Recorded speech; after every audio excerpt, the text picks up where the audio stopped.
Hi friends, welcome back to my channel your online teacher. അപ്പോൾ നമ്മുടെ ഓരോ വീഡിയോസിനും വേണ്ടിയിട്ട് നിങ്ങൾ കട്ട വെയിറ്റിംഗ് ആണെന്ന് എനിക്കറിയാം. അപ്പോൾ നിങ്ങൾ എത്രത്തോളം എനർജറ്റിക് ആണ് നമ്മുടെ ഓരോ വീഡിയോസും കാണാൻ വേണ്ടിയിട്ടെന്നുള്ളത് താഴെ ഒന്ന് കമൻറ്റ് ചെയ്ത് അറിയിക്കുക. എനിക്ക് എനർജി കുറവാണ്, കാരണം കണ്ടിന്യൂസ് ആയിട്ട് വീഡിയോസ് ഇട്ടിട്ട് പോകുന്നത്. പക്ഷേ മക്കളെ, നിങ്ങളുടെ പരീക്ഷ എളുപ്പമായിരിക്കണം എന്ന് അത്രയും സിൻസിയറായിട്ട് ആഗ്രഹിക്കുന്നതുകൊണ്ട് തന്നെയാണ് ഇങ്ങനെ നിന്ന് ഓരോ വീഡിയോസ് ചെയ്യുന്നത്. അതല്ലാന്നുണ്ടെങ്കിൽ സിമ്പിളായിട്ട് എനിക്ക് എന്തെങ്കിലും ഒരു വീഡിയോ ചെയ്താൽ മതിയല്ലോ. ബട്ട് അങ്ങനെയല്ല, നിങ്ങൾക്ക് ഫുൾ മാർക്ക് തന്നെ കിട്ടണം. നിങ്ങളുടെ ഒരു മാർക്ക് പോലും പോകരുതെന്ന് അത്രയും ആഗ്രഹമുണ്ട്. നിങ്ങൾക്ക് വേണ്ടിയിട്ട് എനിക്ക് സത്യസന്ധമായിട്ട് പറയാം, ഞാൻ എൻ്റെ പരീക്ഷയ്ക്ക് വേണ്ടിയിട്ട് പോലും ഇത്രയും പ്രാർത്ഥിച്ചിട്ടില്ല. ഇന്നലെ ആ ബിസിനസ് സ്റ്റഡീസിൻ്റെ എക്സാം നിങ്ങൾക്ക് അത്ര എളുപ്പമാകാൻ വേണ്ടി ഞാൻ അത്രയും പ്രാർത്ഥിച്ചതാണ്. എൻ്റെ എക്സാമിന് പോലും ഞാൻ അങ്ങനെ പ്രാർത്ഥിച്ചിട്ടില്ല എന്ന് വേണമെങ്കിൽ പറയാം. ഓക്കെ, അപ്പോൾ നമ്മൾ 60 ഫുൾ മാർക്ക് സ്കോർ ചെയ്യുന്നതിന് വേണ്ടിയിട്ടുള്ള വീഡിയോസ് ഓരോന്നായിട്ട് വന്നുകൊണ്ടിരിക്കുകയാണ്. അതിലെ ഫസ്റ്റ് വീഡിയോ ആണ്, അല്ലെങ്കിൽ പ്രൊഡിക്ഷൻ വീഡിയോ 1 എന്ന് നമുക്ക് പറയാം, മുഴുവൻ ജേർണൽ എൻട്രി. അപ്പോൾ ജേർണൽ എൻട്രി പറഞ്ഞപ്പോൾ ഞാൻ നിങ്ങളോട് പറഞ്ഞിരുന്നു, ജേർണൽ എൻട്രീസിൻ്റെ ആ ഒരൊറ്റ വീഡിയോയിൽ ഞാൻ ജേർണലും ഒരു ലെഡ്ജർ പ്രിപ്പയർ ചെയ്യുന്നതും അതുപോലെ തന്നെ അഡ്ജസ്റ്റ്മെൻറ്റ് എൻട്രീസും ദെൻ റെക്ടിഫിക്കേഷൻ എൻട്രീസും ഒപ്പം GST എൻട്രീസും, ഈ 4 കാര്യങ്ങൾ ഇതിൻ്റെ ഉള്ളിൽ ഉൾപ്പെടുത്താമെന്ന് പറഞ്ഞിട്ടുണ്ടായിരുന്നു. സോ അതെല്ലാം കൂടി വരുന്ന ഒരു വീഡിയോ ആണ് നമ്മളിപ്പോൾ ഫസ്റ്റത്തെ വീഡിയോ. അപ്പോൾ ഈ വീഡിയോസ് എല്ലാം നിങ്ങൾ ആദ്യം മുതൽ അവസാനം വരെ കാണാം. 60 മാർക്ക് വേണമെന്ന് പറഞ്ഞ് വെറുതെ വീഡിയോ ആദ്യം കണ്ട് നിങ്ങൾ സ്കിപ്പ് ചെയ്ത് പിന്നെ കാണാമെന്ന് പറഞ്ഞ് പോയിട്ട് കാര്യമില്ല. കാരണം നാളെ കഴിഞ്ഞ പരീക്ഷയാണ് അല്ലേ, രണ്ട് ദിവസമുള്ളൂ. അപ്പോൾ അതുകൊണ്ട് വീഡിയോ ആദ്യം മുതൽ അവസാനം വരെ കാണാം. ഓക്കെ, എത്ര പേര് അവസാനം വരെ കണ്ടു, നിങ്ങളുടെ എനർജി ലെവൽ എത്രയുണ്ട്, അതൊക്കെ ഒന്ന് താഴെ കമൻറ്റ് ചെയ്ത് അതറിയട്ടെ. അതനുസരിച്ചിട്ട് അടുത്ത വീഡിയോസ് നമുക്ക് എനർജിയിലാക്കാം. ഓക്കെ, സോ ഫസ്റ്റ് സിമ്പിളായിട്ട് ജേർണൽ എൻട്രി ഇതുവരെ അറിയാത്തവരൊക്കെ ഉണ്ടാകും. ഒരു പ്രശ്നമില്ല, നമുക്ക് സിമ്പിളായിട്ട് എങ്ങനെ ജേർണൽ എൻട്രി എഴുതുന്നതെന്ന് നോക്കാം. എല്ലാ ട്രാൻസാക്ഷനിലും ഫസ്റ്റത്തെ ഇതായിരിക്കും സ്റ്റാർട്ടഡ് ബിസിനസ് വിത്ത് ക്യാഷ്. അപ്പോൾ ഈ ജേർണൽ എൻട്രി സിമ്പിളായിട്ട് നിങ്ങൾക്ക് എഴുതാൻ വേണ്ടിയിട്ട് ഒരു ട്രിക്ക് ഉണ്ട്. ആ ട്രിക്ക് ഞാൻ പറഞ്ഞുതരാം. നമ്മുടെ ഒരുപാട് വീഡിയോസിൽ ഞാൻ പറഞ്ഞു തന്ന ട്രിക്കാണ്. രണ്ട് കാര്യങ്ങൾ നിങ്ങൾ ഓർത്താൽ മതി. ക്യാഷ് വരുന്ന കാര്യവും ക്യാഷ് പോകുന്ന കാര്യവും. ക്യാഷ് എപ്പോഴൊക്കെ വരുന്നുണ്ടോ, ആ ഒരു ട്രാൻസാക്ഷനിലൂടെ ക്യാഷ് എപ്പോഴൊക്കെ വരുന്നുണ്ടോ അപ്പോഴൊക്കെ ക്യാഷ് അക്കൗണ്ട് ഡെറ്റർ വരുമെന്ന് ഓർക്കാം. ദെൻ ക്യാഷ് എപ്പോഴൊക്കെ പോകുന്നുണ്ടോ, ഓക്കെ, ക്യാഷ് എപ്പോഴൊക്കെ നമ്മുടെ കയ്യിൽ നിന്ന് പോകുന്നുണ്ടോ അപ്പോൾ ടു ക്യാഷ് എന്നാണ് എഴുതുന്നത്. നമ്മൾ എവിടെയെങ്കിലും പോകുമ്പോൾ ടാറ്റ കൊടുത്തല്ലേ പോവുക, അപ്പോൾ ടാറ്റ അത് നമ്മൾ അക്കൗണ്ടിലേക്ക് വരുമ്പോൾ 2 എന്ന് ഓർത്താൽ മതി. അപ്പോൾ ക്യാഷ് പോകുമ്പോൾ ടു ക്യാഷ്, ക്യാഷ് വരുമ്പോൾ ക്യാഷ് അക്കൗണ്ട് ഡെറ്റർ, അങ്ങനെ ഓർത്താൽ മതി. ഇനി നോക്കി, ഇവിടെ നോക്കി, സ്റ്റാർട്ടഡ് ബിസിനസ് വിത്ത് ക്യാഷ്, ബിസിനസ്സിലേക്ക് ക്യാഷ് വന്നു. ബിസിനസ് സ്റ്റാർട്ട് ചെയ്തതായതുകൊണ്ട് അവിടെ ക്യാപിറ്റലാണ് വന്നിട്ടുള്ളതെന്നും കൂടി ഓർത്തോളൂ. അപ്പോൾ ബിസിനസ്സിലേക്ക് ക്യാഷ് വന്നപ്പോൾ cash account debtor. Okay, cash വന്നപ്പോൾ ക്യാഷ് അക്കൗണ്ട് ഡെറ്റർ. ഇനി എന്താ എഴുതണ്ടേ, ടു ക്യാപിറ്റൽ എന്നാണ് എഴുതേണ്ടത്. ഓക്കെ, അപ്പോൾ cash account debtor to capital എന്നാണ് നമ്മുടെ എൻട്രി വരേണ്ടത്. അപ്പോൾ നമുക്കത് ഇവിടേക്ക് എഴുതാം, cash account debtor to capital, cash account debtor to capital. Okay, so cash account debtor to capital. So first entry നമ്മൾ എഴുതി. ഡേറ്റ് ഒക്കെ നിങ്ങൾ എഴുതിക്കൊള്ളണേ. ഇതിന് ഫോർമാറ്റ് അറിയാലോ, date particulars LF debit credit. Date ഒക്കെ നിങ്ങൾ എഴുതിക്കൊള്ളാം, അതൊന്നും അത്ര ബുദ്ധിമുട്ടുള്ള കാര്യമല്ലോ. അപ്പോൾ 70,000 ആണ്. സോ നമ്മൾ 70,000 എഴുതി. ഓക്കെ, ദെൻ അടുത്തത് എന്താണ് എൻട്രി വന്നിരിക്കുന്നത്, ക്യാഷ് പർച്ചേസസ് ആണ്. സാധനം നമ്മൾ ക്യാഷ് കൊടുത്ത് വാങ്ങിച്ചു, അപ്പോൾ ക്യാഷ് പോയപ്പോൾ ടു ക്യാഷ്, മുകളിൽ എന്ത് എഴുതണം, പർച്ചേസസ് എഴുതണം അല്ലേ. അപ്പോൾ ജേർണൽ എൻട്രി എന്താണ് വരാ, ജേർണൽ എൻട്രി വരാ purchases account debtor to cash എന്നാണ് വരിക. So purchases account debtor to cash എന്നാണ് അതിൻ്റെ ജേർണൽ എൻട്രി വരാം. ഓക്കെ, അതിൻ്റെ എമൗണ്ട് എത്രയായിരുന്നു, എമൗണ്ട് 10,000 ആണ്. സോ 10,000 എന്ന് എഴുതി. ഓക്കെ ആണല്ലോ. ഓക്കെ, ദെൻ അടുത്തത് എന്താണ്, സോൾഡ് ഗുഡ്സ് ടു കണ്ണന് വിറ്റു എന്ന് പറയുമ്പോൾ ഇത് കടമാണ്, കടത്തിനാണെന്ന് ഓർത്തോളൂ. അപ്പോൾ കടമാകുമ്പോൾ എന്ത് പറ്റില്ല, നമുക്ക് ക്യാഷിന് എഴുതാൻ പറ്റില്ല. പക്ഷെ അതവിടെ നിൽക്കട്ടെ, കടമല്ല, ക്യാഷിനാ വിറ്റതെന്ന് വെറുതെ കരുതാം. ക്യാഷിനാ വിറ്റതെങ്കിൽ എന്ത് വരും, ക്യാഷ് വരും അല്ലേ. അപ്പോൾ നമ്മൾ എന്ത് എഴുതും, ക്യാഷ് അക്കൗണ്ട് ഡെറ്റർ വിറ്റതായതുകൊണ്ട് സെയിൽസ് എന്ന് എഴുതും. പക്ഷേ ഇവിടെ നമുക്ക് അങ്ങനെ എഴുതാൻ പറ്റില്ല. കാരണം എന്താ, ഇവിടെ നമ്മൾ ക്യാഷിനല്ല വിറ്റത്. അപ്പോൾ ക്യാഷ് എന്നുള്ളത് വെട്ടിയിട്ട് കണ്ണൻ എഴുതിയാൽ മതി. അപ്പോൾ ജേർണൽ എൻട്രി എങ്ങനെ വരും, Kannan account debtor to sales എന്നാണ് ജേർണൽ എൻട്രി വരാം. ഓക്കെ, അപ്പോൾ Kannan account debtor to sales 6,000 എന്ന് വരും. അപ്പോൾ അത് നമുക്ക് ഇവിടേക്ക് എഴുതാം, Kannan account debtor to sales. So Kannan to sales. ഞാൻ സിമ്പിളാക്കി എഴുതി പോകുന്നുള്ളൂ, സമയം കളയാനില്ലല്ലോ. ഓരോ വീഡിയോസ് നിങ്ങൾക്ക് വരണ്ടേ, പുറകെ വരുന്നുണ്ട് കേട്ടോ. ചാനൽ സബ്സ്ക്രൈബ് ചെയ്തോളാം. വീഡിയോസ് നോട്ടിഫിക്കേഷൻ വന്നില്ലെങ്കിൽ ഇടയ്ക്ക് പേജ് കയറി നോക്കാം. So Kannan to sales 6,000. Okay, then അടുത്തത് പെയ്ഡ് വേജസ്. വേജ് പേ ചെയ്തു. വേജ് പേ ചെയ്തപ്പോൾ ക്യാഷ് പോയി. ക്യാഷ് പോകുമ്പോൾ ടു ക്യാഷ്, മുകളിൽ വേജസ് എഴുതിയാൽ മതി. So wages account debtor to cash എന്നാണ് അവിടെ ജേർണൽ എൻട്രി വരേണ്ടത്. So wages account debtor to cash, wages to cash. Wages account debtor എന്നൊക്കെ എഴുതണേ, ഞാൻ സിമ്പിളാക്കി എഴുതുന്നുള്ളൂ. Wages to cash 7000. Okay. Then അടുത്തത് റിസീവ്ഡ് കമ്മീഷൻ. കമ്മീഷൻ കിട്ടി, ക്യാഷ് വന്നു അല്ലേ, കമ്മീഷൻ കിട്ടിയപ്പോൾ ക്യാഷ് വന്നു. ക്യാഷ് വരുമ്പോൾ ക്യാഷ് അക്കൗണ്ട് ഡെറ്റർ, മറ്റേത് എന്താ എഴുതണ്ടേ, to commission. So cash account debtor to commission 5000 എന്നാണ് അതിൻ്റെ ജേർണൽ എൻട്രി വരിക. സോ അത് എഴുതാം, cash account debtor to commission, cash account debtor to commission 5000. ആർക്കെങ്കിലും ഐസ് വേണോ? ഐസിൻ്റെ വണ്ടി അതിൽ കൂടെ പോകുന്നുണ്ട്, എനിക്ക് തോന്നുന്നു നിങ്ങൾ സൗണ്ട് കേട്ടിട്ടുണ്ടാവുന്നു. Cash account debtor to commission. Okay. Then goods withdrawn for private use. Private യൂസിന് ഗുഡ്സ് വിഡ്രോ ചെയ്തു. അപ്പോൾ ഗുഡ്സ് ആണല്ലോ, അതിപ്പോൾ നമുക്ക് തൽക്കാലം എങ്ങനെ കരുതാം, ക്യാഷ് ആണെന്ന് കരുതാം. പ്രൈവറ്റ് യൂസിന് ക്യാഷ് വിഡ്രോ ചെയ്തെങ്കിൽ എന്ത് വരും, ക്യാഷ് പോയില്ലേ, ക്യാഷ് പോകുന്നു. അപ്പോൾ ടു ക്യാഷ് നമ്മളിവിടെ എന്ത് ചെയ്തും, drawings account debtor to cash എന്ന് നമ്മളിങ്ങനെ എഴുതിയേനെ. ഓക്കെ. പ്രൈവറ്റ് യൂസിന് നമ്മൾ ക്യാഷാണ് വിഡ്രോ ചെയ്തെങ്കിൽ. പക്ഷെ ഇവിടെ ഗുഡ്സാണ് വിഡ്രോ ചെയ്തേ, അപ്പോൾ ടു ക്യാഷ് എന്ന് എഴുതാൻ പറ്റില്ല. അപ്പോൾ ടു ക്യാഷിന് പകരം നമ്മൾ വാങ്ങിച്ചതിൽ നിന്നല്ലേ കുറയുന്നത്, അപ്പോൾ to purchases. Okay. Drawings account debtor to purchases എന്ന് വരും, ജേർണൽ എൻട്രി 2000. ഓക്കെ. അപ്പോൾ drawings account debtor to purchase, drawings to purchase 2000. അങ്ങനെ നമ്മൾ ജേർണൽ എൻട്രി ചെയ്തു. ഒരുവിധം വരുന്ന എല്ലാ ജേർണൽ എൻട്രീസും നമ്മളിവിടെ എഴുതിയിട്ടുണ്ട്. ഇത് കൂടാതെ ബാങ്ക് അക്കൗണ്ട് ഓപ്പൺ ചെയ്തു എന്ന് വന്നാൽ എങ്ങനെ വരും, ബാങ്ക് അക്കൗണ്ട് ഓപ്പൺ ചെയ്തെന്ന് ക്യാഷ് വന്നു അല്ലേ, cash account debtor to bank എന്ന് വരും കേട്ടോ. ബാങ്ക് അക്കൗണ്ട് ഓപ്പൺ ചെയ്താൽ അങ്ങനെ ബാങ്കിൽ നിന്ന് പൈസ എടുത്തു എന്ന് പറഞ്ഞാൽ ക്യാഷ് പോയി, അപ്പോൾ എന്ത് വരും, to cash, bank to cash, അങ്ങനെയൊക്കെ വരും. ഓരോന്നും ജേർണൽ എൻട്രീസ് ഒക്കെ നിങ്ങൾക്ക് ഇത് വെച്ചിട്ട് എഴുതാൻ പറ്റും. ഓക്കെ. ദെൻ ഇനി നമ്മളോട് ഒരു കാര്യം കൂടി പറഞ്ഞിട്ടുണ്ട്. നമുക്ക് ക്വസ്റ്റ്യനിൽ ചിലപ്പോൾ ഏതെങ്കിലും ഒരു ലെഡ്ജർ അക്കൗണ്ട്, കണ്ണൻ്റെ ലെഡ്ജറോ രാജുവിൻ്റെ ലെഡ്ജറോ അല്ലെങ്കിൽ ക്യാഷിൻ്റെ ലെഡ്ജറോ ഏതെങ്കിലും ഒരു അക്കൗണ്ട് വരയ്ക്കാൻ ചിലപ്പോൾ ചോദിച്ചേക്കാം. അപ്പോൾ ഇവിടെ ക്യാഷിൻ്റെ ആണ് ചോദിച്ചിരിക്കുന്നത്. അപ്പോൾ നമുക്ക് ക്യാഷ് അക്കൗണ്ട് വരയ്ക്കാം. അപ്പോൾ ഇതേ ഫോമാറ്റിൽ തന്നെ നിങ്ങൾ എന്ത് ചെയ്താൽ മതി, ബാക്കിയത്തേത് നിങ്ങൾ വരച്ചാൽ മതി കേട്ടോ, ബാക്കി വരുമ്പോൾ. ഓക്കെ. സോ നമുക്ക് നോക്കാം. ഇതാണ് cash account format. Date particulars JF amount, date particulars JF amount. ഇനി നമുക്ക് ഇതിലേക്ക് ഈ എഴുതിയിരിക്കുന്നത് പോസ്റ്റ് ചെയ്യാം. അപ്പോൾ ഇതിലെല്ലാം പോസ്റ്റ് ചെയ്യണ്ട. ജേർണൽ എൻട്രിയിൽ എവിടെയൊക്കെ ക്യാഷ് ഉണ്ടോ അത് മാത്രം നമ്മൾ പോസ്റ്റ് ചെയ്താൽ മതി. ആദ്യത്തേൽ ക്യാഷ് ഉണ്ട്, ഇതിൽ ക്യാഷ് ഉണ്ട്, ഇതിൽ ക്യാഷ് ഇല്ല, അപ്പോൾ അത് പോസ്റ്റ് ചെയ്യണ്ട. ഓക്കെ. കണ്ടന്റ് ടു സെയിൽസിൽ ക്യാഷ് ഇല്ലല്ലോ, പിന്നെ ഡ്രോയിങ്സ് ടു പർച്ചേസിലും ക്യാഷ് ഇല്ല. അപ്പോൾ ഈ 2 ജേർണൽ എൻട്രി പോസ്റ്റ് ചെയ്യണ്ട.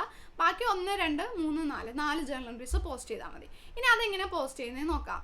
Cash account debtor to capital അല്ലേ.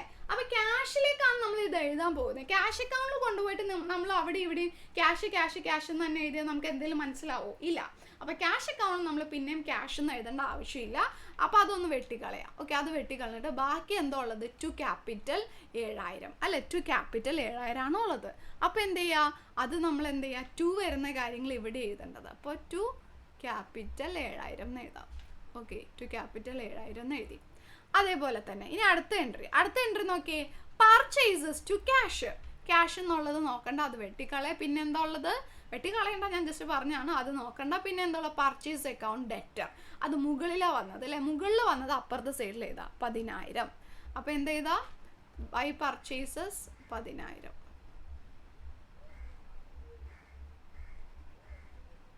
ഓക്കെ. then അടുത്തത് പിന്നെ എന്താ വന്നിരിക്കുന്നത്, പിന്നെ വേജസ് ടു ക്യാഷ്. അപ്പോൾ അതിലും എന്ത് നോക്കണ്ട, ക്യാഷ് നോക്കണ്ട, വേജ് മുകളിലാണ് വന്നിരിക്കുന്നത് 7000, അതിപ്പുറത്തേക്ക് എഴുതാം, വേജസ് 7000, വേജസ് 7000. ഇനി അടുത്തത് എന്താണ്, ക്യാഷ് ടു കമ്മീഷൻ. അതിൽ ക്യാഷ് നോക്കണ്ട, എന്താ വന്നിരിക്കുന്നത്, ടു കമ്മീഷൻ. അപ്പം ടു കമ്മീഷൻ ആയതുകൊണ്ട് 2 ഉള്ളതുകൊണ്ട് ഇവിടെ എഴുതാം, ടു കമ്മീഷൻ 5000. വേറൊന്നുമില്ല, അത് എഴുതണ്ടല്ലോ. അപ്പോൾ ഇത്രയും കാര്യം നമുക്ക് എഴുതാൻ വേണ്ടിയിട്ടുള്ളൂ. അപ്പോൾ ഇത് ജസ്റ്റ് സിമ്പിളായിട്ട് നമുക്ക് ബാലൻസ് ചെയ്യാം. ബാലൻസ് ചെയ്യുന്ന എങ്ങനെയാണ്, ഡെബിറ്റ് സൈഡിൻ്റെ ടോട്ടലും ക്രെഡിറ്റ് സൈഡിൻ്റെ ടോട്ടലും നോക്കാം, ഏതാ വലുതെന്ന് നോക്കാം. അപ്പോൾ ഇവിടെ നമുക്ക് നോക്കുമ്പോൾ ഏതാണ്, ഡെബിറ്റ് സൈഡിലെ ടോട്ടലാണോ ക്രെഡിറ്റ് സൈഡിലെ ടോട്ടലാണോ വലുത് വരുന്നത്. ഒരു സൈഡിൽ 7000ഉം 5000 വന്നിരിക്കുന്നത്, അതായത് 12000, അപ്പുറത്ത് 17000 വന്നിരിക്കുന്നത്, അതാണല്ലോ വലുത്. അപ്പോൾ 17000 ആ 17000ത്തിൽ നിന്ന് 12000 കുറയ്ക്കുമ്പോൾ എത്ര വരും, 12,000 കുറച്ച് കഴിയുമ്പോൾ 5,000 രൂപ. സോ 5,000 രൂപ നമുക്ക് ഇവിടെയാണ് കുറവുള്ളത്. സോ ഇവിടെ ഇത് 7,000 ആണോ 70,000 ആണോ ഞാനൊന്ന് നോക്കട്ടെ. എമൗണ്ട് തെറ്റിപ്പോയെന്നേ. 70,000 ആണേ, കാൽക്കുലേഷൻ മിസ്റ്റേക്ക് വന്നേ. അതായത് ഇത് 70,000 ആട്ടോ, ഇത് 70,000. അപ്പോൾ ടോട്ടൽ വരുന്ന ഇതല്ല, 75,000 വരും. 75,000 വലുത് ഇതല്ല, 75,000 ആണ് വലുത് വരുന്നത്. ഡെബിറ്റ് സൈഡിൽ ഇത് വരില്ല. അപ്പോൾ 75,000. ആ 75,000-ൽ നിന്ന് 17,000 കുറച്ച് കഴിയുമ്പോൾ നമുക്ക് എന്ത് കിട്ടും? 58,000 കിട്ടും. 58,000 നമ്മൾ ഇവിടെ എഴുതണം. ആ 58,000 എന്ന് പറയുന്നത് ബൈ ബാലൻസ് ക്യാരി ഡൗൺ. അത് ആ മാസത്തിൻ്റെ ലാസ്റ്റ് ഡേറ്റിൽ 31-ാം തീയതിയാണ്, അതായിരിക്കും ഡേറ്റ് ഒക്കെ എഴുതണേ. അപ്പോൾ ഇങ്ങനെയാണ് എന്ത് ചെയ്യുന്നത്, ഒരു ലെഡ്ജർ അക്കൗണ്ട് നമ്മൾ പ്രിപ്പയർ ചെയ്യുന്നത്. അപ്പോൾ അത് നമ്മൾ ഇതിൽ ചെയ്തു. ഇനി അടുത്ത ക്വസ്റ്റ്യൻ റെക്ടിഫിക്കേഷൻ എൻട്രീസ് ആണ്. ഇതേ രീതിക്ക് പലതരത്തിലുള്ള റെക്ടിഫിക്കേഷൻ എൻട്രീസ് ആയിരിക്കും വരുന്ന, പോസിബിൾ ആയിട്ടുള്ളതാണ് നമ്മളിപ്പോൾ ചെയ്യുന്നത് കേട്ടോ. അപ്പോൾ ആദ്യത്തേത് നോക്കാം. Cash paid to Anil. Cash paid to Anil എന്ന് പറയുമ്പോൾ എന്താണ്? Cash paid to Anil 1000 was posted to Sunil account. അനിലിന് 1000 കൊടുത്തത് സുനിലിൻ്റെ അക്കൗണ്ടിലാണ് എഴുതിയത്. അപ്പം നമുക്ക് ആദ്യം കറക്റ്റ് എൻട്രി എഴുതാം. ഓക്കെ, കറക്റ്റ് എൻട്രി ഇവിടെ എഴുതാം. ഞാൻ കറക്റ്റ് എൻട്രിയും റോങ് എൻട്രിയും അതേപോലെ റെക്ടിഫിക്കേഷൻ എൻട്രി എന്നൊക്കെ ഹെഡിങ് ഒക്കെ ഇവിടെ എഴുതിക്കട്ടെ. അപ്പോഴേക്കും ബാങ്ക് വിളിച്ചു കഴിഞ്ഞോളൂ.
ഞാനിത് കട്ട് ചെയ്ത് 2 വീഡിയോ ആക്കണ്ടെന്ന് കരുതിയിട്ടാട്ടോ വെയിറ്റ് ചെയ്യുന്നത്.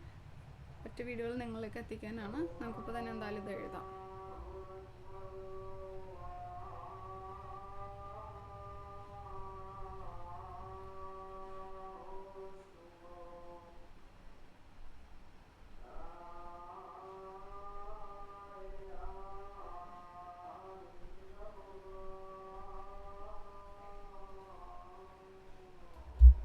ഓക്കെ, നോക്കാം. Cash paid to Anil. അനിലിന് ക്യാഷ് കൊടുത്തു, അതാണ് കറക്റ്റ് എൻട്രി വരേണ്ടത്. ക്യാഷ് കൊടുക്കുമ്പോൾ എന്താണ്? ക്യാഷ് നമ്മുടെ കയ്യിൽ നിന്ന് പോകുന്നു, ടു ക്യാഷ് അനിലിനായതുകൊണ്ട് അനിൽ ടു ക്യാഷ്, ഇതാണ് എൻട്രി വരേണ്ടത്.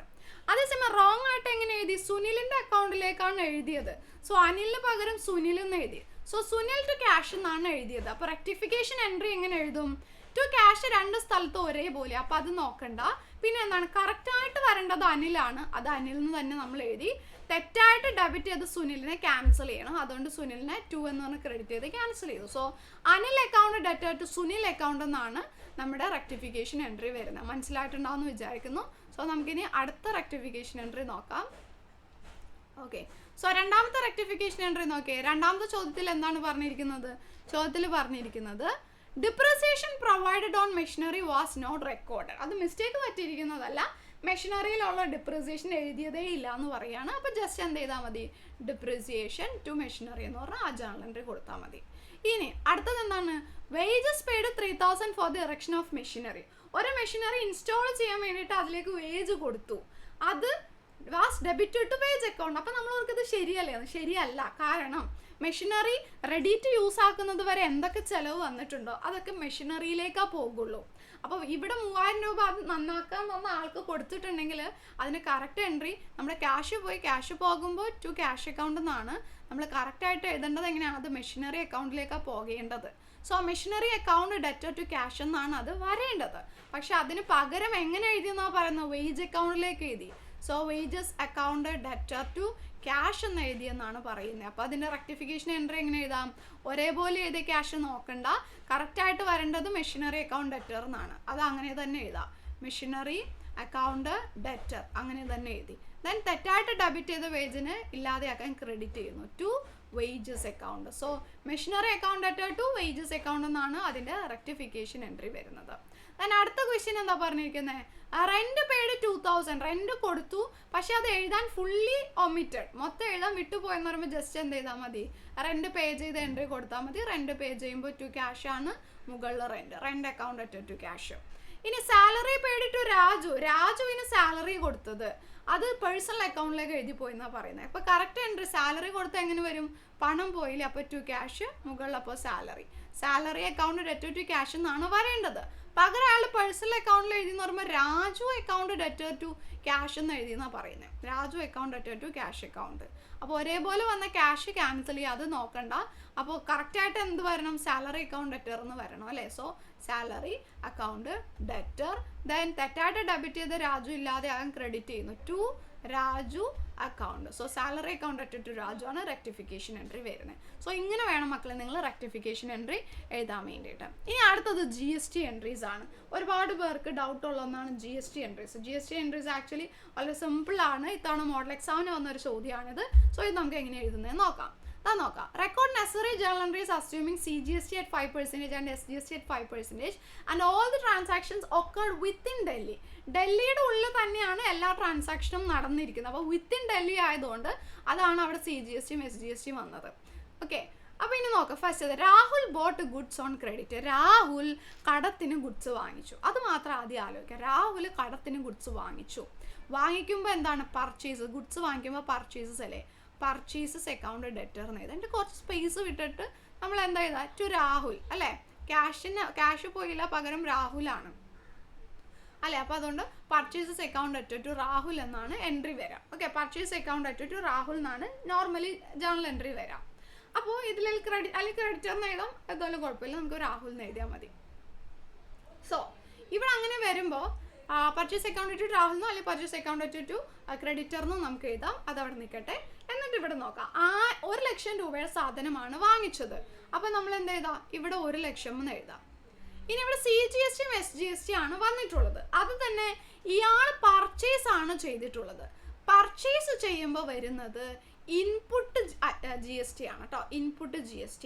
അപ്പോൾ ഇയാൾ 1,00,000 പർച്ചേസ് ചെയ്തിട്ടുള്ളതിൽ ഇയാൾ CGSTയും കൊടുക്കണം, SGSTയും കൊടുക്കണം. അപ്പോൾ ഇവിടെ നമ്മൾ എന്ത് എഴുതണം? ഇൻപുട്ട് CGST അക്കൗണ്ട് ഡെറ്റർ എന്ന് എഴുതണം. Then input SGST account debtor എന്ന് എഴുതണം. അപ്പോൾ ജേണൽ എൻട്രി എങ്ങനെയാണ് വന്നത്?